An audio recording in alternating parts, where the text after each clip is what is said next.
Hey guys, I thought I'd do a continuation about vehicles. Just a little food for thought.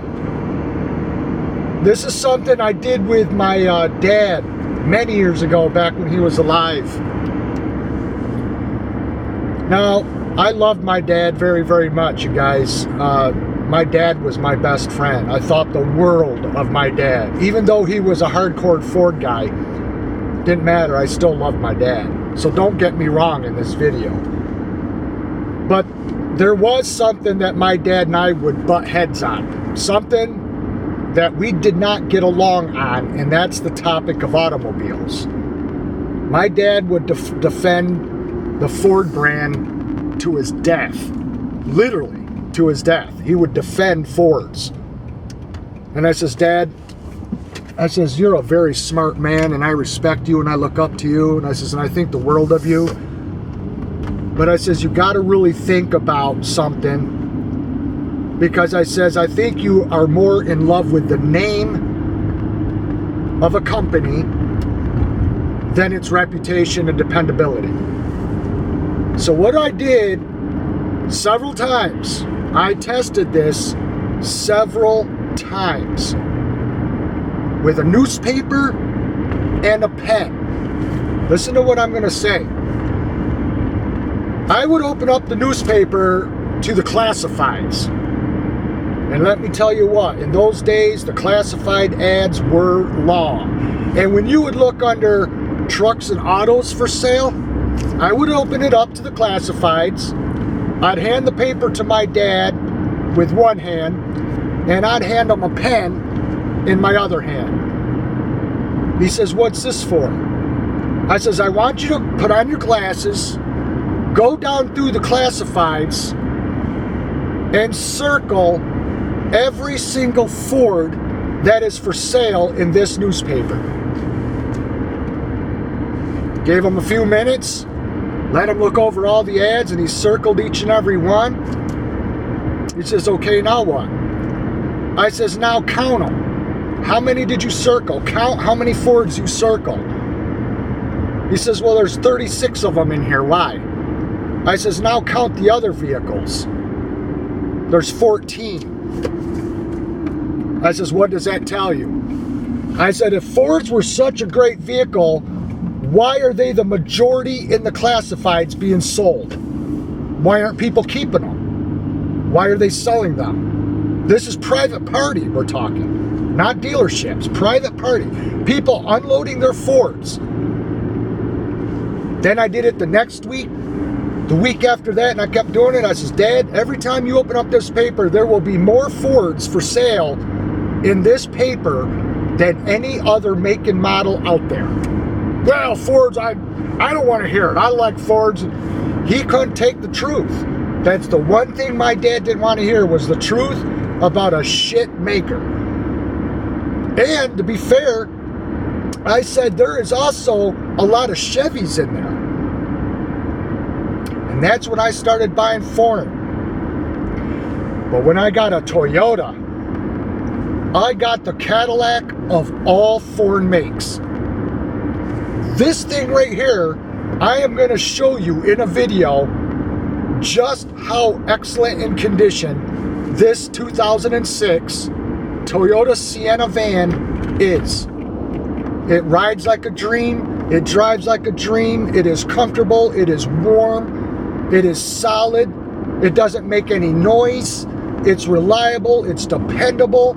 I camp in this thing. I drive everywhere in this thing.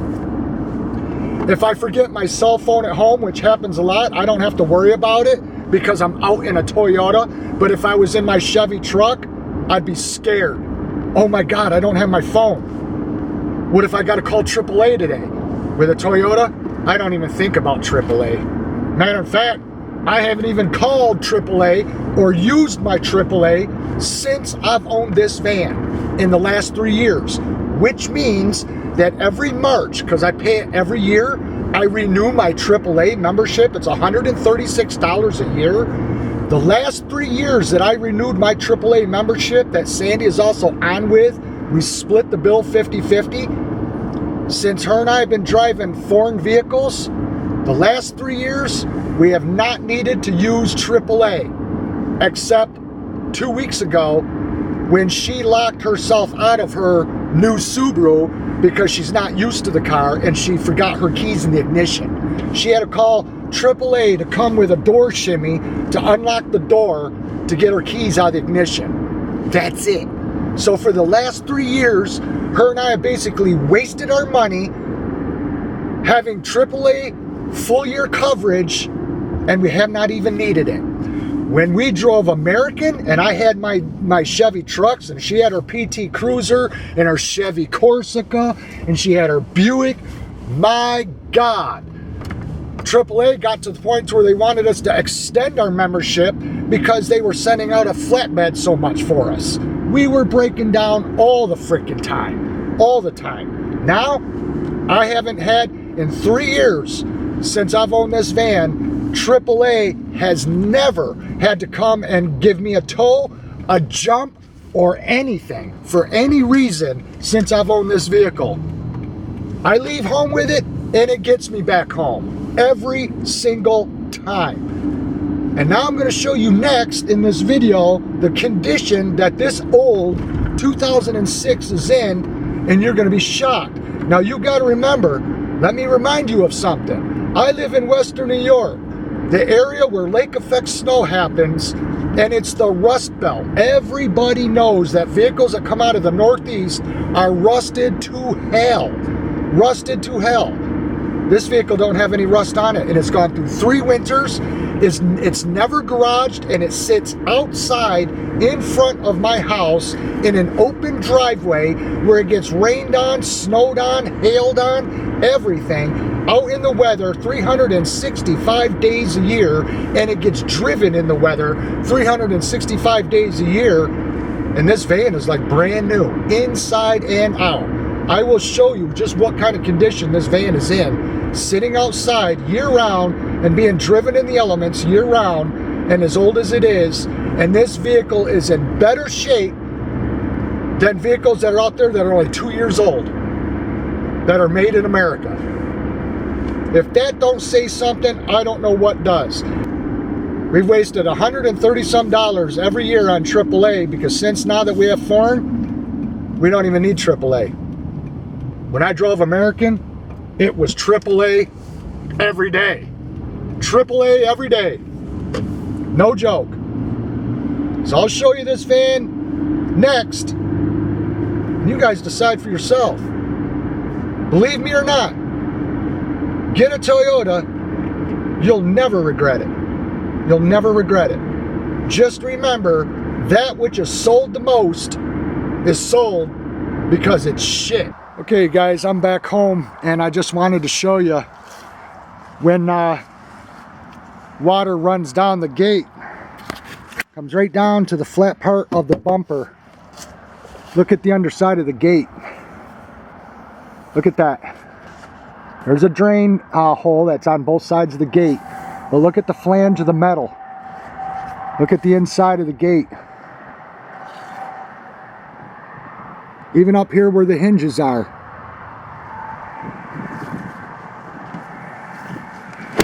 Because the water runs right down and snow accumulates right here on the bumper. Look at the wheel wells. See any rust anywhere? Got my new tires on the van. Look at the rocker arms down here. You guys see rust anywhere? You see anywhere where this van's been ate up? Look at the bottom of the doors. Take a damn good look. Take a real good look. Even the plastics, everything on the van has held up. Nothing is broke. Everything works. The latches all work. Nothing's ever busted. Never had a problem. Even with the door handles. These sliding doors have been opened and closed hundreds and hundreds of times. Same thing with the gas release latch for the filler neck. Always snaps closed and locks every time. This van's gone through 3 Western New York winters. And just look at the condition of this van. Take a damn good look, because I live in the Rust Belt. I live in an area that is the worst and the hardest on vehicles. Look at the edge of the hood. Except for some very small minor nicks. You got to remember, this is a 2006. 2006. Look at all the front clip. No rust. It's got some scratches from the bear that attacked my van that night. Same thing. Inside of the doors, passenger side. Look at this. You guys think that Toyota aren't well made? Guess again. Everything on this van works. Everything. All the latches, nothing breaks. Everything is in good shape. Really good shape. Look at the inside of the A-pillar. Even up top. You don't see rust stains or anything running down the van like you see on so many Dodges, Chevys, and Fords. Anywhere where there's any type of an attachment to the van, you don't see rust stains running down. Not around the lenses, nothing. And it's gone through 3 brutal winters. 3 brutal winters. It's got some dings, some nicks. But it's a 2006, and the elderly man that I'm the second owner, and the old man that had this van put a couple dings into it because he was very elderly, and you know how old people are with vehicles, they get them dinged and nicked up.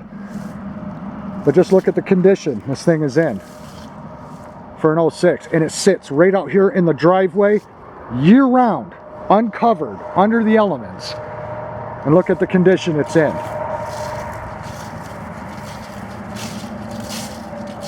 You find me a Ford or a Chevy or a Dodge that can sit out in the weather here in Western New York and go through blizzard snowstorms, go down heavily salted highways and roads, and be in this condition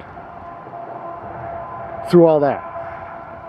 There is no way a Chevy or Ford would not be completely rotted out, sitting out in the weather, going through 3 heavily salted winters, and look this nice. No way. Thanks for watching, you guys. We'll see you in the next one. Bye-bye.